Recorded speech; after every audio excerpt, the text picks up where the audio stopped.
કુંકાવાવ તાલુકાના કોલડા ગામે કોલેશ્વર ધામ ખાતે ધ્વજા મહોત્સવ ઉજવાયો હતો। કોલડા ખાતે પવિત્ર યાત્રાધામ એવું કોલેશ્વર ધામ ખાતે સંત કોલવા ભગતના મંદિરે મહા સુદ પૂનમના દિવસે ધ્વજા મહોત્સવનું ભવ્ય આયોજન કરવામાં આવ્યું હતું। દ્વારકાધીશ પ્રભુએ દેવળ ફેરવી દર્શન દીધા એવા મહાન સંત કોલવા ભગત કોલેશ્વર ધામ કોલડામાં બિરાજમાન છે। આ ધ્વજા મહોત્સવમાં યજમાન સંજયભાઈ કનુભાઈ બારડ ગામ અમરેલી દ્વારા 52 ગજની ધજા સંત કોલવા ભગત ના મંદિરે ચડાવવામાં આવી હતી। ધીરુભાઈ વલ્લભભાઈ કિકાણીના નિવાસ સ્થાને 52 ગજની ધજાની પૂજન વિધિ કરીને આખા કોલડા ગામમાં વાતે ગાતે શોભાયાત્રા કાઢવામાં આવી હતી। શોભાયાત્રામાં મોટી સંખ્યામાં ભાવિ ભક્તો જોડાયા હતા। સંત કોલવા ભગતના મંદિરે 52 ગજની ધજા ચડાવવામાં આવી હતી। આ પવિત્ર યાત્રાધામમાં સાક્ષાત દ્વારકાધીશ પ્રભુ અખંડ જ્યોત સ્વરૂપે કોલેશ્વર ધામ કોલડામાં બિરાજમાન છે। કોલવા યુવક મંડળ કોલડા ટ્રસ્ટ અને સમસ્ત કોલડા ગામ દ્વારા દર પૂનમે કોલેશ્વર ધામ કોલડા ગામ ખાતે સંત કોલવા ભગતના મંદિરે દ્વારકાધીશ પ્રભુની અખંડ જ્યોત તેમજ સંત કોલવા ભગતની અખંડ જ્યોતના દર્શન કરવા દૂર દૂરથી ભાવિ ભક્તોની ભીડ જોવા મળે છે।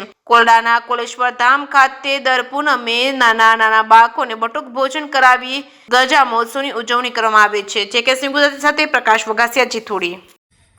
મારું નામ સિદ્ધપરા નવદીપ। કોલડા ગામે પવિત્ર યાત્રાધામ એવું કોલેશ્વર ધામ કોરડા ખાતે સંત શ્રી કોલવા ભગતના મંદિરે મહાસુદ પૂનમના દિવસે ધજા મહોત્સવનું ભવ્ય આયોજન કરવામાં આવ્યું હતું। દ્વારકાધીશ પ્રભુએ દેવળ ફેરવીને દર્શન દીધા એવા મહાન સંત શ્રી કોલવા ભગત કોલેશ્વર ધામમાં બિરાજમાન છે। આ ધજા મહોત્સવના યજમાન સંજયભાઈ કનુભાઈ બોરડ ગામ અમરેલી દ્વારા 52 ગજની ધજા સંત શ્રી કોલવા ભગતના મંદિરે ચડાવવામાં આવી હતી। ધીરુભાઈ વલ્લભભાઈ કિકાણીના નિવાસ સ્થાનેથી 52 ગજની ધજાની પૂજન વિધિ કરીને આખા કોલડા ગામમાં વાજતે ગાતે શોભાયાત્રા કાઢવામાં આવી હતી। આ શોભાયાત્રામાં મોટી સંખ્યામાં ભાવિ ભક્તો જોડાયા હતા। સંત શ્રી કોલવા ભગતના મંદિરે 52 ગજની ધજા ચડાવવામાં આવી હતી। આ પવિત્ર યાત્રાધામમાં સાક્ષાત દ્વારકાધીશ પ્રભુ અખંડ જ્યોત સ્વરૂપે કોલેશ્વર ધામમાં બિરાજમાન છે।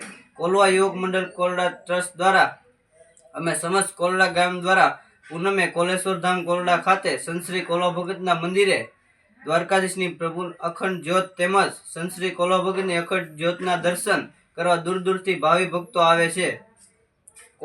કોલડાના કોલેશ્વર ધામ ખાતે પૂનમના દિવસે નાના બાળકોને બટુક ભોજન કરાવીને ધામધૂમે ધજા મહોત્સવની ઉજવણી કરવામાં આવે છે। જય કોલવા ભગત, જય દ્વારકાધીશ।